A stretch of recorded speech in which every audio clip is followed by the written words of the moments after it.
as well as how it connects using InstaShare, and I can kind of go in and show you a little bit of that. I'm sure most of you have cable capabilities, just plugging up your laptop and then maybe just using it as a third monitor or something like that. So I'm just going to show you other options of how to use it. At the end of the day, teachers and children like to just do what they feel comfortable with. So I would like to show you at least the capabilities of it. At any point, if you have questions, want to see something, let me know. Or if yours does something that you don't know how to do, just let me know and I'll help you guys out any way possible. So right off the bat, I can. Oh, here, you still have your card, right? So how are you guys in the mornings when you log in? How do you guys log in typically? Anyone? Do you guys all use cards? No, I have a connection. So, mine here has to set up before you go. Yours hasn't been set up? No, it allows me to set up before you go. So when I get a login, I have to put in my PIN. Okay, so you have one of the newer ones. Okay. And you don't need to log in, you just go straight to connection? Correct. I use HDMI. Alright, so you're just using it as like a monitor? Yes, but I would like to be able to touch on the screen the same thing that's on my computer. Okay. Do what? And you use your card. Okay. So that's kind of what. So it sounds like everyone's kind of doing their own thing. But that's how you want it. But that does speak to the versatility of BenQ, which is cool. But I'll show you kind of how I use it and how we envision people use it. But again, you can go make. Can I use your presentation? Show us how you envision us. Alright. So, I believe all your boards are NFC capable, so you all should have the login card. I think Richard brought some. They don't all have them. They don't all have it. You got some? Great. Okay, so probably connect with Tim, I guess. Help him out with some of that. Alright, cool. So if you don't have a card, I don't know if you can, I'll call back to you can log in this way. You can type it in, username, password. Obviously, if you're in high school, I probably wouldn't go up and type in directly in front of the students. I would use a QR code with your phone. Then it just has you log in with your phone, with your credentials. Obviously, the easiest way is if you just have the card, you scan it, it'll pick up your profile. And so, one of the reasons why you do this, or why I recommend doing it this way, is right off the bat, Mrs. Staples came down, we wheeled this one over from a different classroom. We were able to log her in via a code. She's then able to just go to File Manager, and all her Google Drive is already here with it. Yes. So when you log into the board, you can log into any board within the school, and your Google Drive is going to follow your account anywhere as long as it has been set up in such a way. What's this? Go ahead.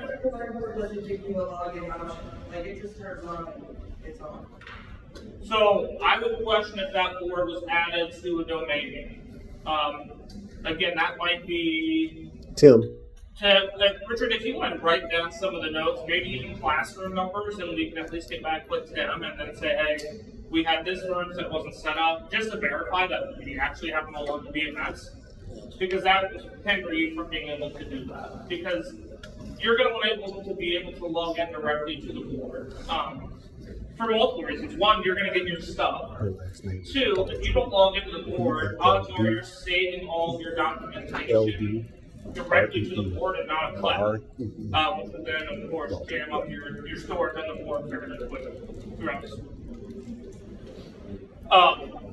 So once you link the Google Drive, and if he has it set up with a single sign-on, that should happen automatically. So that will be, we just got to make sure that is how it's formatted. Because again, you have these icons, and I think that might be a little tricky too. Like, so where you can just go ahead, you connect, you're not even logged into the board, you're just home screen. So does that mean I guess your classroom can come up and control whiteboard or whatever too without even being logged in? Okay. So you can remove those icons so you have to log in, some other back-end features. But for today, I'm going to focus more on just the whiteboard and the connection part of it. So that way you guys know how to do it. I am virtually connecting to him on the back end to make sure you guys are all set up. Again, though, if there's any questions or things you don't have, please shout them out or let us know. That way we can kind of keep control over it. So right after that, I'll just go into the whiteboard features. A lot of cool things that you can do within the whiteboard. These boards are capable of having up to 50 points of touch at one time. Again, I don't recommend having 50 students with one finger all show up on the board to work, but you can. So, they're designed to take a beating. They're 9H hardness, so it's a quartz countertop. So I wouldn't be afraid to have students come up, interact with it, and use it. It's pretty cool features to be able to do. And I'll go ahead and show you some of those things. So, right off the bat, I will show you down here is kind of how I'd say you share your content. Over here is really how you create your content. And then over here, I would say with your content manipulation. So this is where you can move your content around, or what have you. So I'm going to try a couple things out, and we'll see if we download any packages or we'll download it. But so right off the bat, we go, and I'll move over so you guys can see. Hello, I don't have great handwriting, so I use that lasso tool or the select tool. It's the dotted line. I select it, highlight it, easy. Okay, so once you download a package, it'll stay on your board. You only have to do it one time. So they went ahead and downloaded it. So it writes text for me. You can even take that one step further if you want. Let's say I probably let's do it Spanish. Again, the board has been downloaded. Once it's downloaded to the board, it will last on the board forever. So the first time it might take a minute. After that, it's already there. So you can come up, you click on it, translates it out for you. So just different cool things you can do with the whiteboard to make it more interactive. Yeah. They've been delivered with TV. To the board, it's by the board. Yeah. So like for me, you might walk into a classroom and maybe they haven't downloaded. It takes 20 seconds, but once it's done, so now I went in, let's grab a pen, put it in,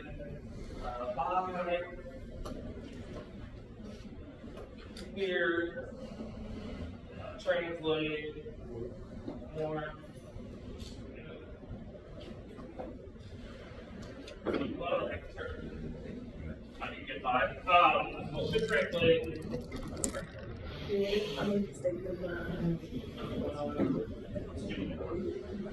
I don't know. It comes from Google, so whatever that is, but it should translate pretty quickly to it.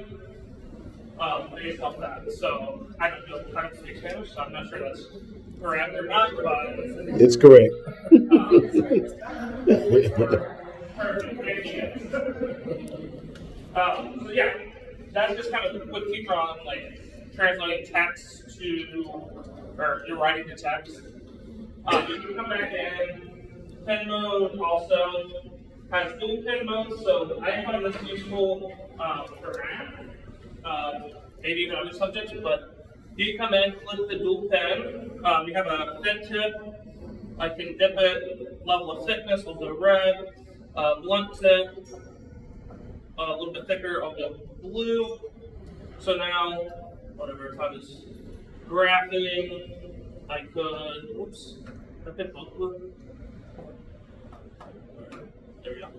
So now, whatever, red and then vice versa. How about turn on Google? Single pen mode. Okay, so then you're able to control it that way as well. When I do that though, one of the things I like to do, let me erase this. As every mark on the board is an object, so what I mean by that is if you were to draw one line, and we'll do this one. So if I come through, I can move just this one line. But if you didn't want it to move, you can use that same select tool, the lasso, circle all of it, and then as you see up at the very top, it's like 3 shapes inside a box. That groups it, so now it's one object. So now as you move it, everything sticks on it. That might come in handy too if you were out on the internet, took a screenshot or whatever, you're annotating on top of it. It's a picture, you can group that together so as you move that image, it's all together, no longer an overlay. Obviously, within the next one I was going through, I typically skip this one, but this you can come through, create post-it notes or whatever within your whiteboard. I go into like here more often, so this is kind of where you would go out once you're logged into the board to get your documents. So as Ms. Shepherd did, she was in here, went to a Google Drive. Okay, which one did you go to?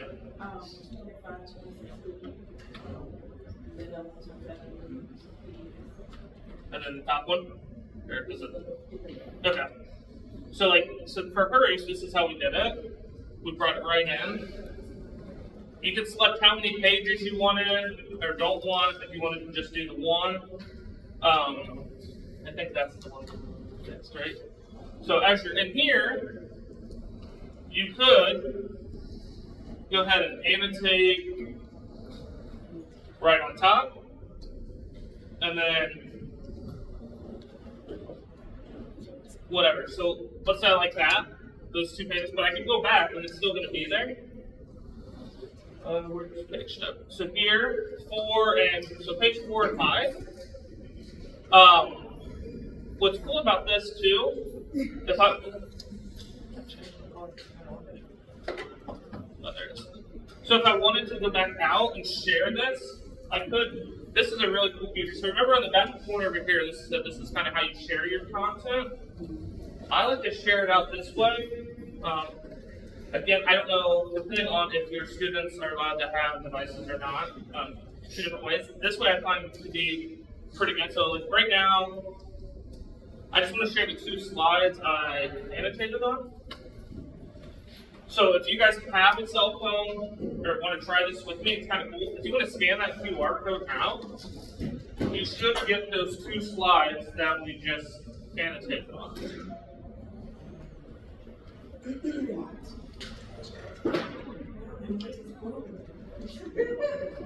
Did you guys get it? Yeah. So I would say what I wouldn't do though, like if you have, so my kids, their teachers like to put a newsletter or something at the end of the week, or this QR code is only active or refreshes every hour, so you can't take a snippet of that, put it on. It will be inactive after about an hour or so.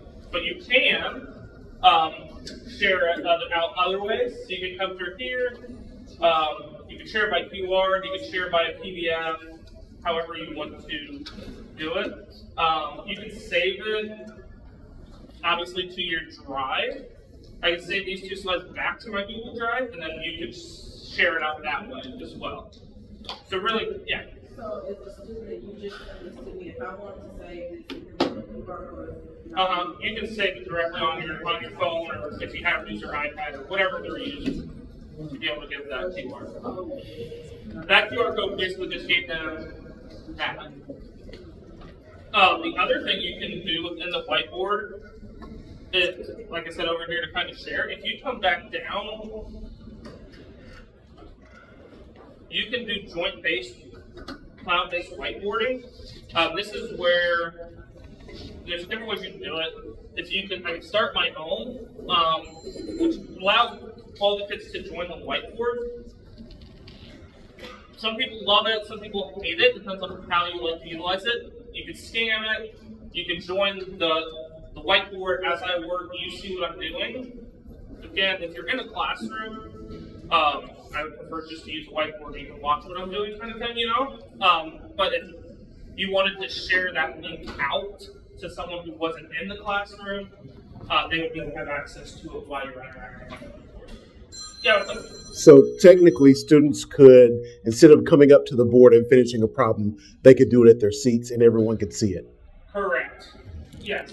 And you can do that. And once this comes in, if I close this out, I can then see who's in the classroom, in the whiteboard. So right here, it would have a list of who's joined. So you have your students' names.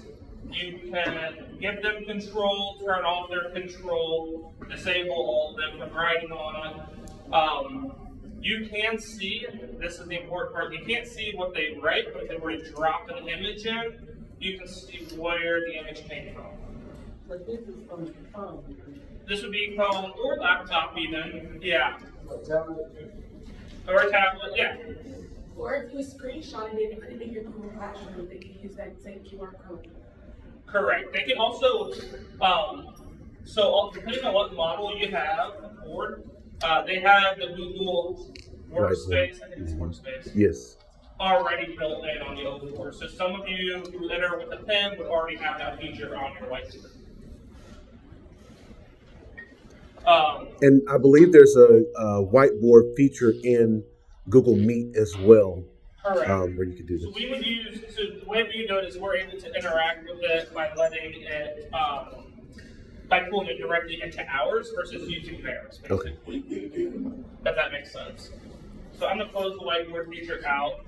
The other thing you can do, I'll probably ask me to allow it, unless you've done it for, no, good. So right now, I'm recording my lesson, so it will pick up everything I write on the board. If I leave the board and go, whatever don't say, and come out to Chrome, it's going to record all those things as I'm doing it. It doesn't just record the whiteboard. Yes, sir. Does it record ambient sound? Yeah, so right here, these boards have 8 forward-facing array microphones, so it will pick up the classroom. So it's not just a visual as well as it is picking up your mic, your voice. So once you stop it, they'll ask you where you want to save it. They'll say, okay. I won't save it because I don't want to take up the space, but you could save it to your Google Drive, and then you would have it. So if, I don't know, I hate using this example, but if your football team had to leave at noon or whatever won, and you missed a decent amount of them in the class, you could record the lesson for them and send it out to them. Yes, ma'am. I'm serious. Is there a feature, is this happening the other day in the classroom, like kind of stuff? Everything that I'm saying Okay, so it sounds like you probably have in your 04, you somehow maybe hit Google Assist, where it's basically like a Siri, and then it just keeps listening to you. It can translate for you as well, closed captions. So my guess is Google Assist is probably turned on your device. And that's why you have that. Yes. Let's see here. So the other thing I like to always do when I'm doing the demos is show YouTube. So let's go.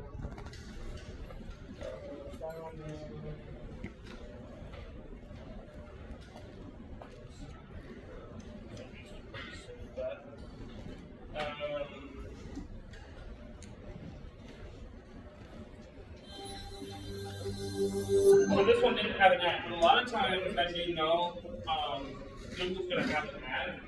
You can share it out.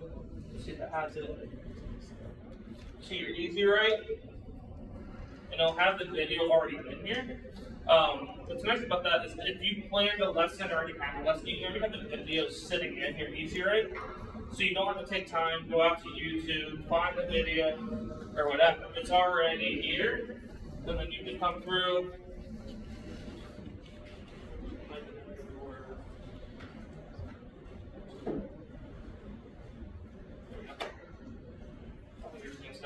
But as you can see, it comes right back out.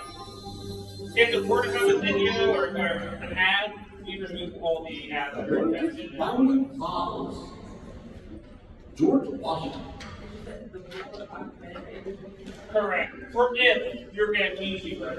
So if you go out to YouTube, we don't control that obviously, right? But if you go ahead and open it up within Easy Right, then strip will come out. Yeah. You can, like if you're in, let's go back to Chrome. Well, for starters, if you want a shape, you can change your keyboard, big keyboard, dynamic. You can change the size of it, however you want. But down here,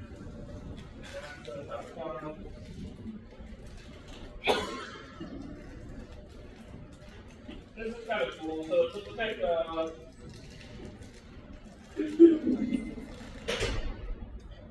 image of the edge. So let's say you open this image, you can hold it, share image,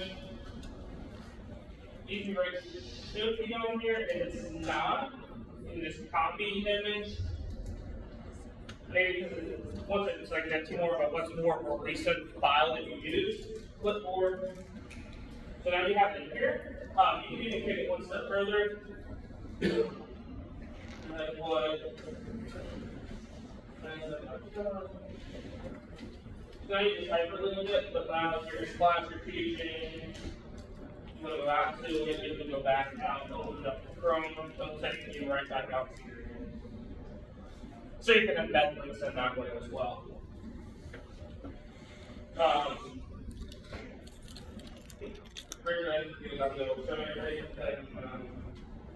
So then I'll go back to Easy Right.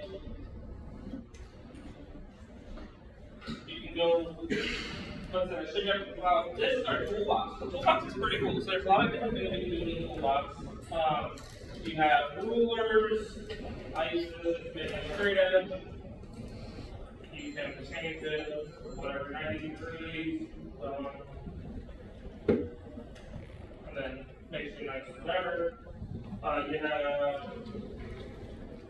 a compass or a protractor, and the fun things I like on here are going to be a random numbers roll, 1 through 60, 0, whatever, you can have 3 random numbers, just kind of helps you out.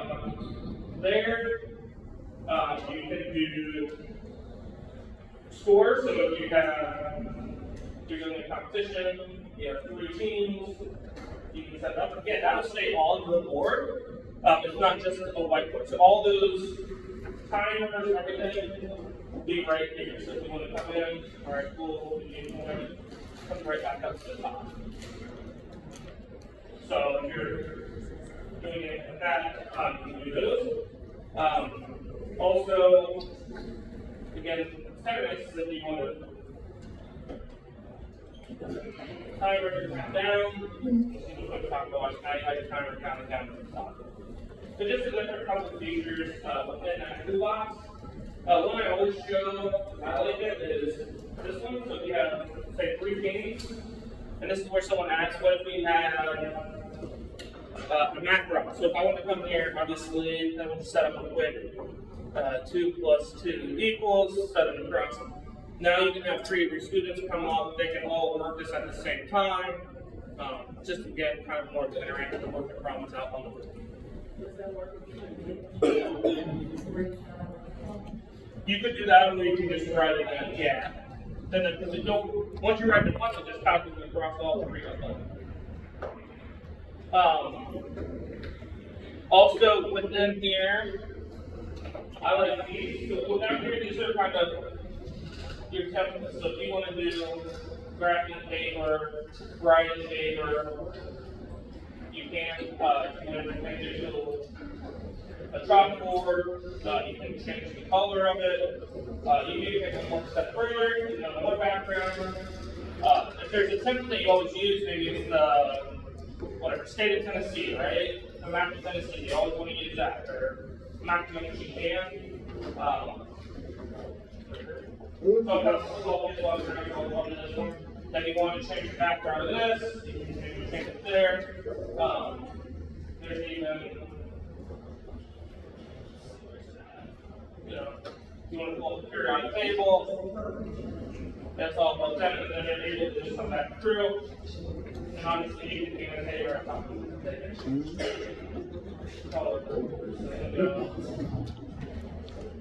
white, and see better.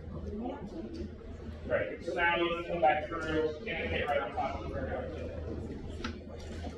Again, if there's like a template you like and you constantly find yourself using that maybe we don't have, which is pretty common, you can just upload it once and it'll always be in that folder for you.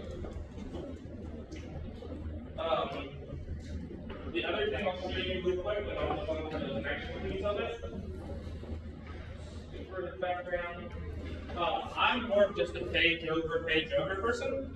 But if you're not even going to use the whole thing, you can here, so you can pinch, move it over, write more, whatever. Pinch, move it.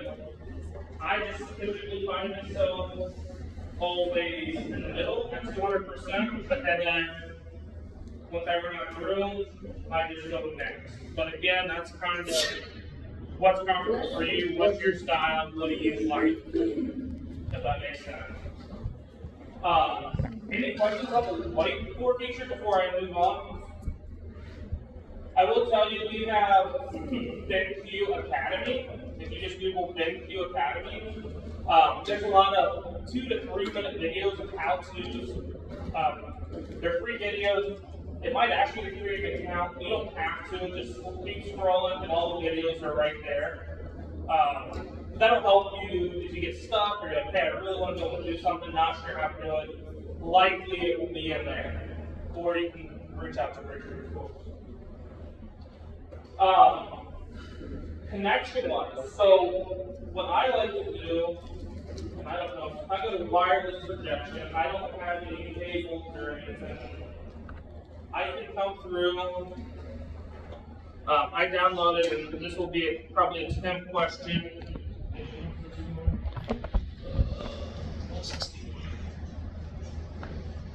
Make sure you guys have the app, but I can go ahead and cast my screen to the board or extend it and use it as a third display. But I'll go ahead and share mine. So this is kind of what you see when you go ahead through the app and connect. So Richard, you just jumped in up with your phone.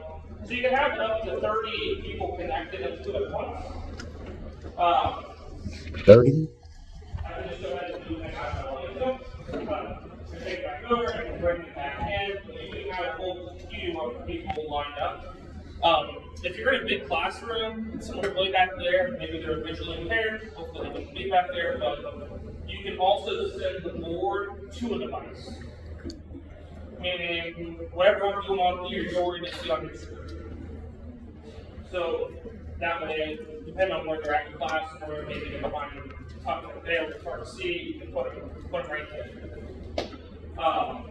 So also, as you see, Richard keeps popping in. If I wanted to, I could set it to the mount. I can even go into settings. I can set an extra passcode. I can confirm before device shares content. I don't think the students are on the same network. Is that true or false? Does anyone know? It depends. The students are on the same network as the board? Sometimes. And your classroom. So for maybe your classroom, what I would do is confirm before device to share content, so that they can't just pop in and throw off their screen. It'll say, Richard would like to share, allowed and not, and then you don't do that. You can set a passcode if you want, but it just prevents people from rapid firing the board. And you can lock it down. So, with that being said, so right now, I don't have my laptop connected, it's over there, but I still have all my touch. So I'm able to come back through. I can open up my Google Chrome. Still able to control my web page, what have you.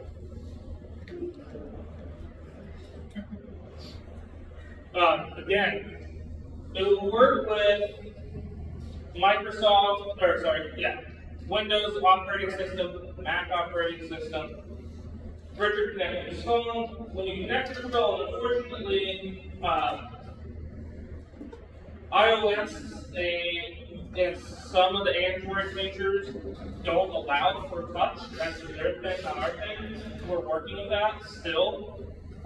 So like if I turn my iPad on here, I won't be able to control my iPad from here. I still have to do it from my iPad. But with Windows and hopefully we'll try to back out, you should be able to have, we'll have to really get back and forth. What I like doing this versus maybe just dropping a quick cable, is I will go ahead and typically, not only can I hide myself, but I like to load it, so I can still have my computer, my whiteboard, I can still come back through, I can still control my laptop, but yeah, I can still take notes down. So, and really that's kind of all that I have. I wanted to show you guys today. Is there any questions? I know it's kind of a bunch. Yes. Do these update automatically? The boards? Yes. Depends on how they're set up, right? So I don't know exactly how they're set up. So like what I can see here, at least, so on this board, I can come over, click the name, device information, so I can see where this board belongs to. I assume that's Tim. That means he controls all of the boards in the back end of it. So it depends on how he has it set up. He can have it set up where it automatically does it, pushes out, or not. Okay. A lot of times you'll get down here, the little bell, and this says, and these are like kind of all the updates. So I don't know if he's updated them yet, or if he plans to push them out maybe on the first break. I don't know how that works. So that would be a question we would need to confirm with him. Any other questions on the board? No? Our heads are smoking. So, is there a way we can, I know some teachers say they're not addicted, but they need a card. Like, can we get a list so we can see what? Yes. I spoke with Tim, and he told me how many to get. So hopefully this is if not enough. If not, we'll do that, but I'll let Tim distribute them. Okay, so you want them to send their names in, or you just want to make a list? Email Tim and let him know that you need one. Okay. So email Tim and Mr. Hooley and us. Yes. Make sure you get what you need.